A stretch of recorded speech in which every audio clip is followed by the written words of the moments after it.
Everyone, কেমন আছো সবাই? আজকে আমি মামা বাড়ির থেকে বাড়ি চলে এসেছি 1টার সময়। আর বর ফোন করে বলেছিল যে আমাদের এখানে কারেন্ট নেই, তাই এসেছি। কারণ মেয়ের 2-3 দিন স্কুল কামাই হয়েছে, কাল থেকে আবার স্কুল শুরু করবে। আর যা গরম লাগছে, তাই আমার দেখো অবস্থা কি হয়েছে। ফ্যানটা চালু করিনি কারণ এখন ইনভার্টার চলছে।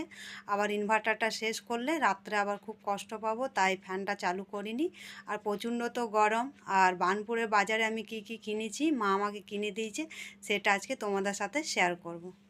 বন্ধুরা দেখো, মা এই চুড়িদারটা কিনে দিয়েছে আমার জন্য, আর এই শাড়িটা মেয়ের জন্য কিনে দিয়েছে, জিন্স আর টপ। জামাটা আলাদা কিনেছিলাম, জিন্সের প্যান্ট, জিন্সের জ্যাকেট আর একটা গেঞ্জি ছিল। সেই জামাটা খুব পছন্দ ছিল কিন্তু মেয়ের হচ্ছিল না। পরের দিন আবার চেঞ্জ করলাম, এই জিন্সের প্যান্ট আর এই টপটা কিনে নিয়ে এসেছিলাম। জামা কাপড়গুলো কেমন হয়েছে বন্ধুরা কমেন্ট করে জানাবে।